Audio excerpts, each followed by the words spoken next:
সহকারী শিক্ষক গণিত শহীদ শেখ আবু নাসের মাধ্যমিক বিদ্যালয় খুলনার এই অনলাইন ক্লাসের পক্ষ থেকে সকল শিক্ষার্থী অভিভাবক দর্শক শ্রোতা সবাইকে জানাই আমার সাদর অভিনন্দন, প্রাণঢালা শুভেচ্ছা। দেখো, আমরা এই 16 অধ্যায়ের সাধারণ গণিতের 16 অধ্যায় এটা চলছিলাম 16.1 এর আগে 3টা ক্লাস হয়ে গেছে, আজকে 4র্থ ক্লাস। দেখো, এখানে আমরা প্রায় 8 পর্যন্ত অঙ্ক করানো হয়েছে, ঠিক আছে। তাহলে এখন দেখো 9 নম্বর যে অঙ্কটা, এখানে 9 নম্বর অঙ্কটাকে কি বলছে খেয়াল করো। 9 নম্বর অঙ্কে বলছে একটা সমবাহু ত্রিভুজের অভ্যন্তরস্থ, ঠিক আছে, একটা সমবাহু ত্রিভুজের অভ্যন্তরস্থ কোনো একটা বিন্দু থেকে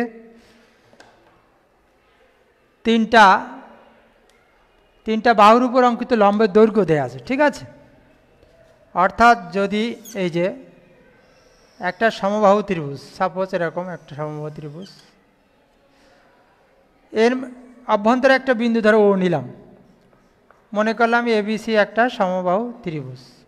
বলছে অভ্যন্তরস্থ কোনো একটা বিন্দু থেকে 3টা বাহুর উপর লম্বের দৈর্ঘ্য।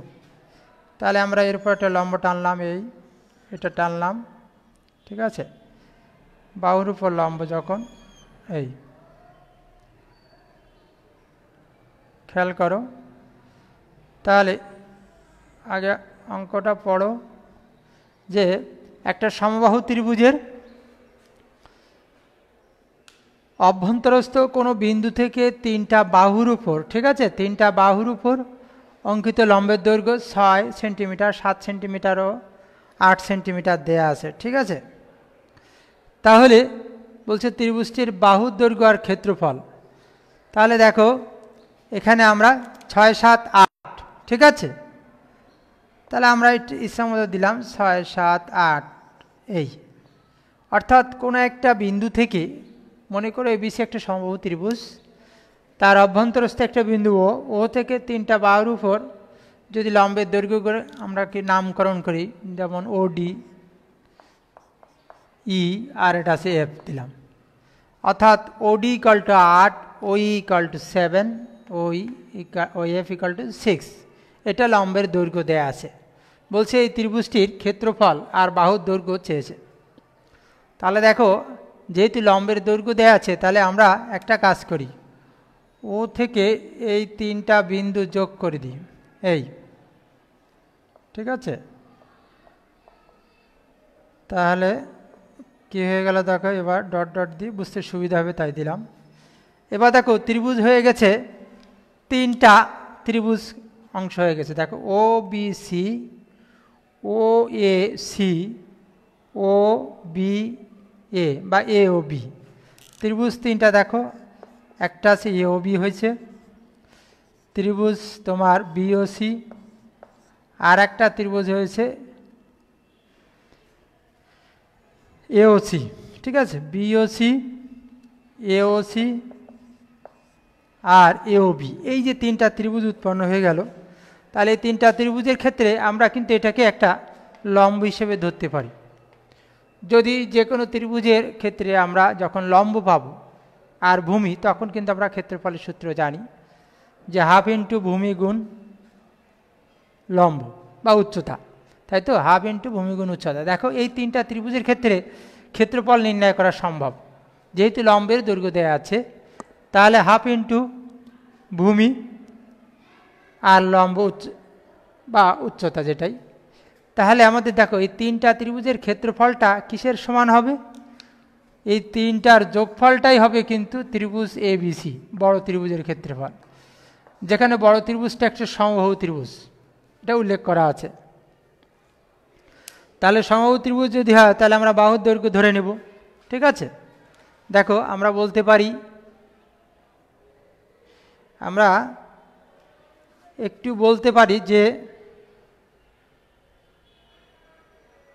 সমবাহু ত্রিভুজের প্রত্যেকটা বাহুর দৈর্ঘ্য একটু ধরে নিলাম, ঠিক আছে।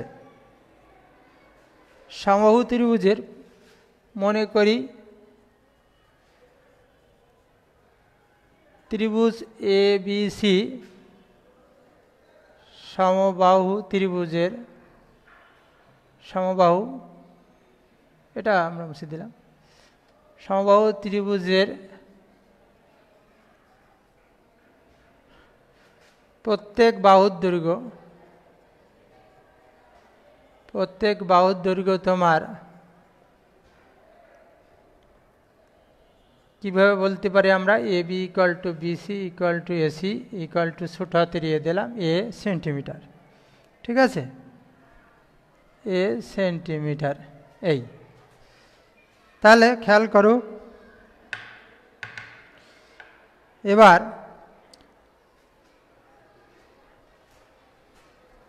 অভ্যন্তরে ত্রিভুজ কি করলাম, এবার ত্রিভুজ এবিসি এর অভ্যন্তরে ওতে, তাই না, ওতে যদি আমরা বলি BC CA O A B এর উপর আমরা দেখো লম্ব টানছি, এ বি এর উপর কী কী লম্ব টানছি, এ বির উপর হচ্ছে ওডি, ওই আর ওএফ লম্ব টানি, ঠিক আছে, যেহেতু লম্বের মান দেয়া আছে। এবার ও কমা এ সেমিকলন, ও কমা সি সেমিকলন, ও কমা বি, এগুলো যোগ করলাম, এইটুকু একটু অঙ্কনের কাজটা করে নিলাম এর ভিতরে, ঠিক আছে। তাহলে এখানে কি কি হচ্ছে দেখো, ত্রিভুজ কিন্তু তিনটা উৎপন্ন হয়ে গেছে। এখানে ওডি ইকুয়াল টু তোমার 8 সেন্টিমিটার, ঠিক আছে, ওই ইকুয়াল টু হচ্ছে 7 সেন্টিমিটার, আর ওএফ ইকুয়াল টু হচ্ছে তোমার 6 সেন্টিমিটার। খেয়াল করো এই কয়টা মান দেয়া আছে কিন্তু। তাহলে এই মান থেকে আমাদের কি বের করতে হবে, সমগ্র ত্রিভুজের ক্ষেত্রফল বের করতে হবে। তাহলে সমগ্র ত্রিভুজের যখন ক্ষেত্রফল বের করব তখন দেখো এই আলাদা আলাদা যে ত্রিভুজগুলো পেলাম, তাহলে তিনটা আলাদাভাবে ত্রিভুজগুলোর ক্ষেত্রফল বের করব, সেটার তিনটা যোগফল হবে এই যে বড় ত্রিভুজটা এবিসি এর ক্ষেত্রফলের সমান। তাহলে আমরা সেভাবে লিখি, দেখো এটুকুর পরে চলে যাই,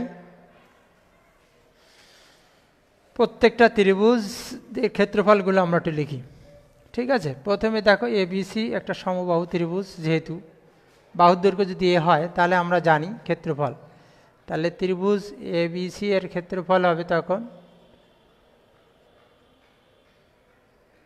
এবিসি এর ক্ষেত্রফল যদি আমরা লিখতে চাই, ক্ষেত্রফল হবে √3/4 এ স্কয়ার বর্গ সেন্টিমিটার, ঠিক আছে। এই এবার ত্রিভুজ এও বিতে যাও, ত্রিভুজ এও বি এর ক্ষেত্রফলে যদি আমরা যাই 1/2 ইন্টু ভূমি এ, উচ্চতা হচ্ছে তোমার, যেহেতু এও বি উচ্চতা 6 অর্থাৎ 3 বর্গ সেন্টিমিটার। ত্রিভুজ বিওসিতে যাও, বিওসি এর ক্ষেত্রফল যদি আমরা লিখি, বিওসিতে 1/2 ইন্টু ভূমি আছে এ, উচ্চতা 8 4 ঠিক আছে, এখানে 3 4 বর্গ সেন্টিমিটার। এই আর একটা আছে ত্রিভুজ এওসি, এওসিতে ক্ষেত্রফল যদি আমরা লিখি তাহলে 1/2 ইন্টু ভূমি, ঠিক আছে, সবারই উচ্চতা কেবল ভিন্ন ভিন্ন, 7a/2 বর্গ সেন্টিমিটার, ঠিক আছে। তাহলে দেখো প্রথমটার ক্ষেত্রফল হবে এই তিনটা ক্ষেত্রফলের সমষ্টির সমান। এখান থেকে আমাদের বাহুর দৈর্ঘ্য পেয়ে গেলে ক্ষেত্রফল বের করা সম্ভব। তাহলে আমরা লিখব শর্ত মতে বা প্রশ্ন মতে কি কি লেখা যায় দেখো। প্রশ্ন মতে তোমার এই তিনটা ত্রিভুজের ক্ষেত্রফল যদি লিখি, এইটাই হবে বড় ত্রিভুজ, অর্থাৎ √3/4 এ স্কয়ারের সমান। তাহলে এখান থেকে আমরা সিম্পল এবারে ক্যালকুলেশন করি, 2 4 3 7 2 14 আর এটা 7a, ঠিক আছে। তাহলে √3/4 এ স্কয়ার, এখানে আছে 21a/2 √3/4 এ স্কয়ার, এ কেটে গেল, 21 আর এখানে আছে √3 বা এখানে হবে 2a। তাহলে আমরা a ইকুয়াল টু লিখতে পারি আছে 42/√3। তাহলে এর মানটা কত হবে আমরা পেয়ে যাব। ঠিক আছে, এর মানটায় যদি আমরা আসি হচ্ছে 42/√3, 24.25। ঠিক আছে, অর্থাৎ 24.25 এত সেন্টিমিটার।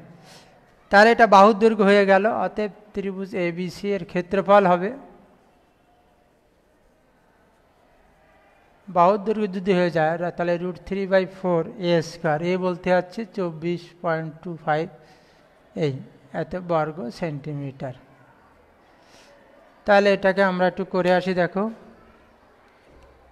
24.25 তার স্কয়ার যদি করি আমরা, গুণ হচ্ছে √3/4, তাহলে আসবে 254। ঠিক আছে, 0.64 এত বর্গ সেন্টিমিটার। এটা গেল ক্ষেত্রফল হয়ে গেল আমাদের। খুব সহজেই দেখো অঙ্কটা হয়ে গেল। এবার আসো আমরা 10 নম্বরে একটা অঙ্ক আছে, এটা সৃজনশীল টাইপের। সেখানে বলা আছে একটা সমকোণী ত্রিভুজের লম্ব ভূমির সাথে সম্পর্ক দেয়া আছে। ঠিক আছে, দেখো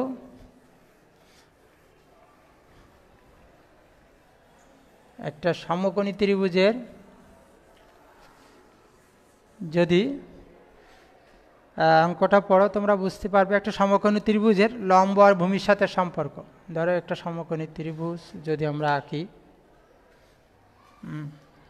ঠিক আছে, আমরা একটা আন্দাজ মতো নিলাম। এই ধরো ABC একটা সমকোণী ত্রিভুজ, বলছে এর একটা লম্বটা হবে ভূমির 11/12 অংশ থেকে 6 সেন্টিমিটার কম। আবার অতিভুজ হবে ভূমির 4/3 অংশ থেকে 3 সেন্টিমিটার কম। খেয়াল করো, তাহলে এইখানে কিন্তু বলা আছে তোমার যে ভূমিটা x হলে বলছে ত্রিভুজটির ক্ষেত্রফল x এর মাধ্যমে প্রকাশ করো। তাহলে আমাদের ভূমি যদি x হয়, এটা x লিখলাম। লম্ব বলছে লম্বটা কি হবে, লম্ব ভূমির, অর্থাৎ ভূমি তার সাথে এর আছে, তাহলে 11x/12 - 6 এটা আছে লম্ব। আর অতিভুজ হচ্ছে ভূমির মানে 4x/3 থেকে সম্ভবত 3 সেন্টিমিটার কম। এটা তোমার অতিভুজের কথা বলা আছে। অতিভুজ হচ্ছে ভূমি আমরা x, এখানে যেহেতু উল্লেখ করাই আছে x, তাহলে লম্বটা হবে ভূমিযুক্ত এর মানে গুণ 11/12 x থেকে 6 সেন্টিমিটার কম। আর একটা আছে অতিভুজ আছে অতিভুজটা হবে ভূমি মানে x এর 4x/3 তার থেকে কত কম, 3 সেন্টিমিটার কম। তাহলে আমরা ক নম্বরে এটাই আমরা লিখব, ক নম্বরে। ঠিক আছে, মনে করি ত্রিভুজ ABC সমকোণী ত্রিভুজের ভূমি BC = x সেন্টিমিটার। ঠিক আছে, x সেন্টিমিটার যদি হয় এই। এবার লম্ব হবে, লম্ব AB = হবে 11x/12 - 6 এত সেন্টিমিটার। আর অতিভুজ যদি আমরা লিখি, দেখো অতিভুজ AC = আছে 4x/3 - 3 সেন্টিমিটার। অতএব তোমার ক্ষেত্রফল আমরা লিখব হচ্ছে 1/2 × ভূমি গুণ উচ্চতা। ঠিক আছে, x গুণ উচ্চতা বলতে লম্বকে বোঝাচ্ছে, অর্থাৎ 11x/12 - 6 এই।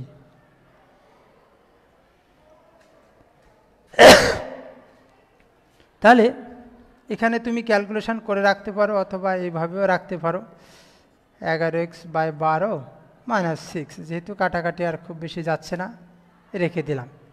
এত বর্গ সেন্টিমিটার। এটা কি হয়ে গেল? এটা হয়ে গেল আমাদের ক নম্বর। এবার বলছি খ নম্বরে ভূমির দৈর্ঘ্য। তার মানে দেখো একটা সমকোণী ত্রিভুজের শর্ত এ কিন্তু সব পেয়ে গেছি, ঠিক আছে? আমরা লম্ব পেয়ে গেছি, অতিভুজ পেয়েছি, ভূমিও পেয়েছি।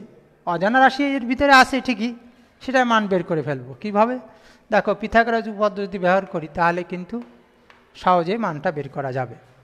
তাহলে আমরা খ নম্বরে লিখে বলবো ক হতে প্রাপ্ত, আবার এগুলো একটু লিখব যে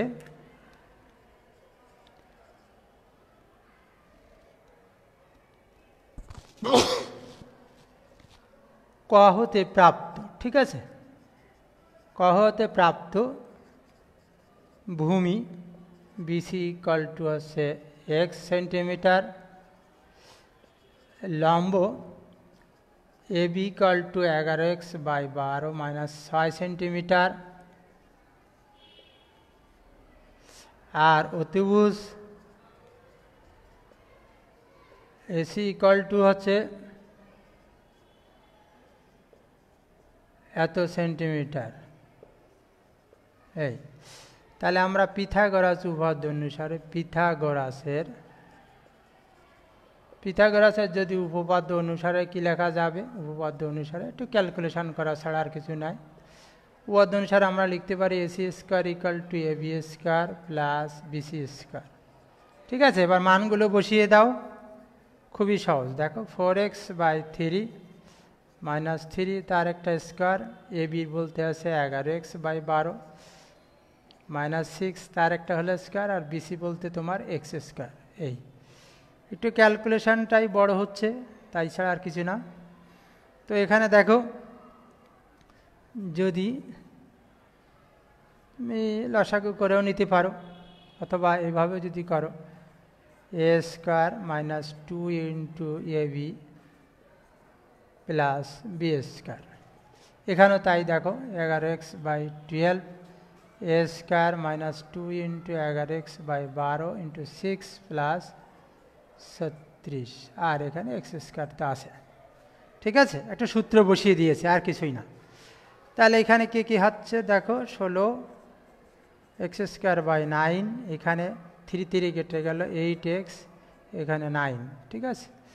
এখানে 121x²/144, 2 কেটে গেল, 6 6 কেটে গেল, ঠিক আছে? তাহলে এখানে থাকে 11x প্লাস 36 প্লাস x²। এই তাহলে আমাদের খেয়াল করো, হয় এক পাশে নিয়ে যেতে হবে, নিয়ে একটা লসাগু করে নিতে হবে, ঠিক আছে? আমরা সেটাই করি যে এক পাশে নিয়ে আসি, আনার পরে দেখো একটা লসাগু করলে অঙ্কটা সহজ হয়ে যাবে। এখান থেকে আমাদের এক্সের মানটা বের করতে হবে। তাহলে 8x, আর এখানে আছে 2 12 11x। তাহলে একটা কাজ করি,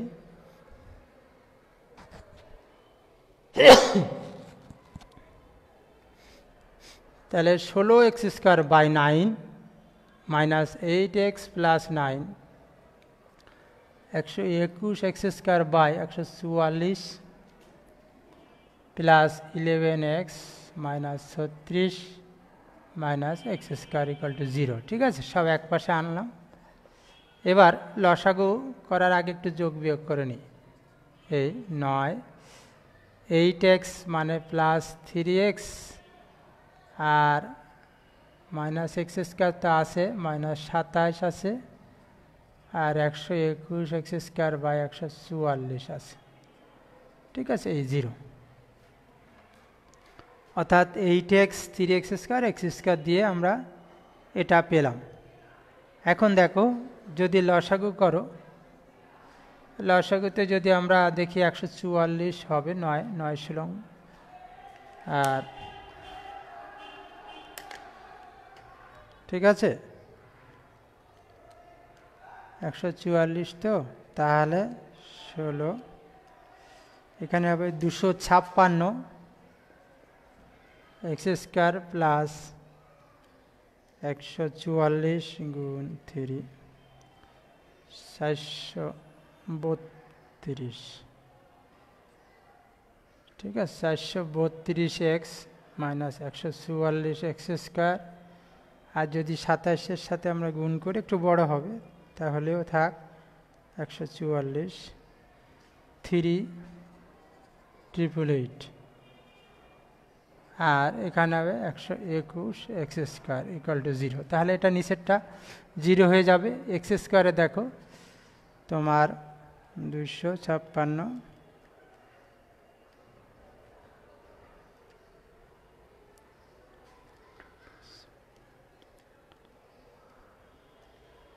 একশো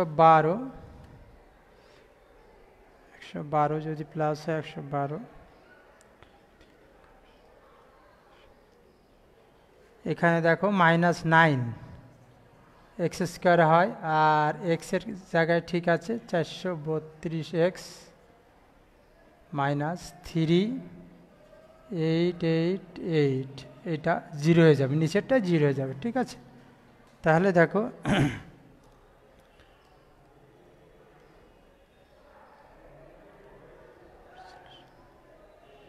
3,888, তাহলে -9 যদি কমন নেয় এই থাকে, এখানে 48x থাকে, আর এখানে থাকে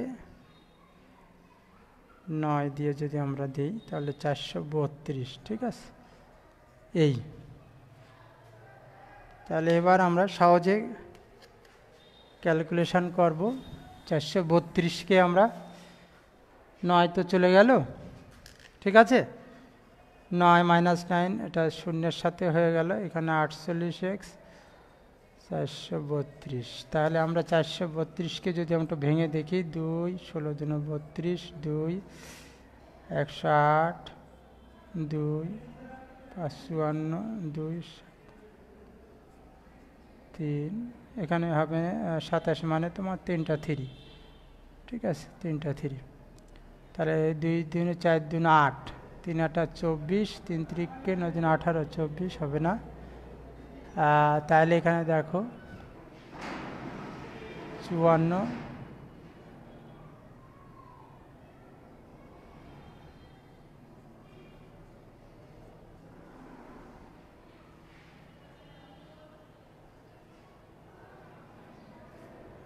যে করে হোক আমরা 2 2 4 2 8, ঠিক আছে, 16 যদি হয় 16 আর 27, 43 হবে 432 ভাগ 9।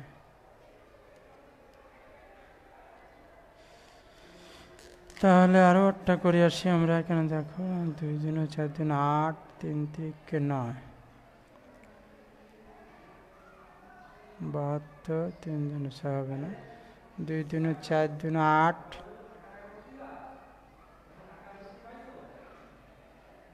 3 8 24,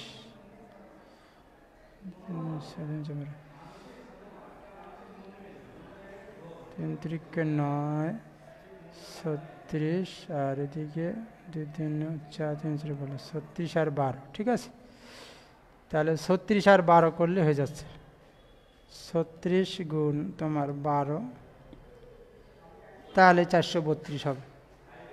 তাহলে আমাদের এখন দেখো এটাকে আমরা দেখি, x square 36x minus 12x plus 432 equal to 0, বা এক্স কমন নাও, এক্স মাইনাস 36 মাইনাস 12 যদি কমন নাও তাহলে এক্স মাইনাস 36, এই তাহলে এক্স মাইনাস 36 হবে, আর এখানে হবে এক্স মাইনাস 12।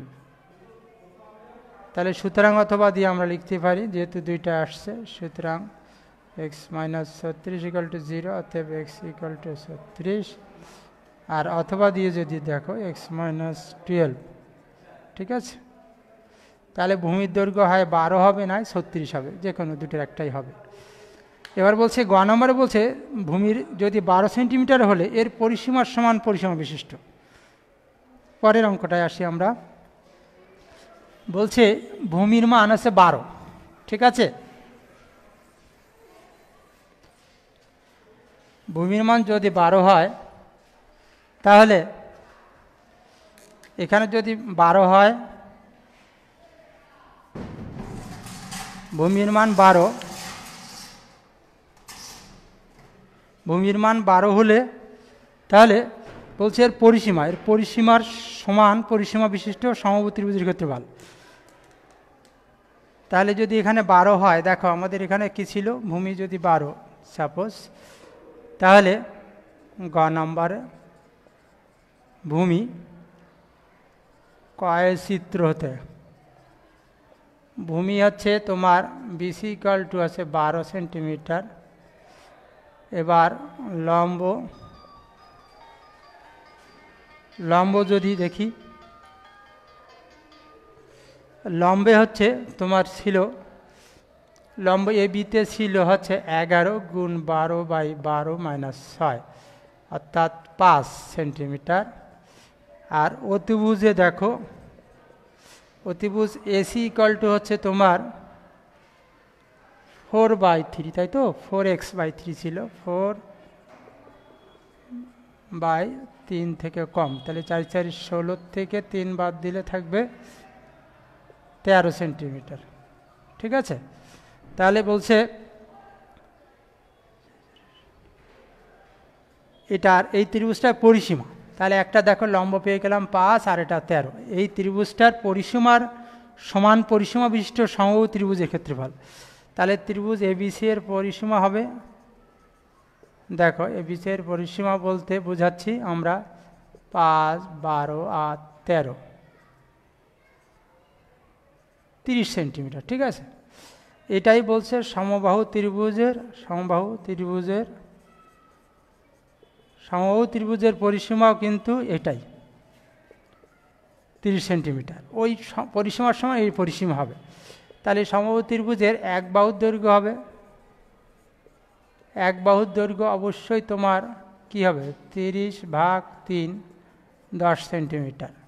সেক্ষেত্রে তোমার এই সমবাহু ত্রিভুজের ক্ষেত্রফল, অতএব সমবাহু ত্রিভুজের ক্ষেত্রফলের সূত্র আমরা জানি, এক বাহু যদি পেয়ে যাই তাহলে √3/4a² এই বর্গ সেন্টিমিটার। তাহলে √3/4 গুণ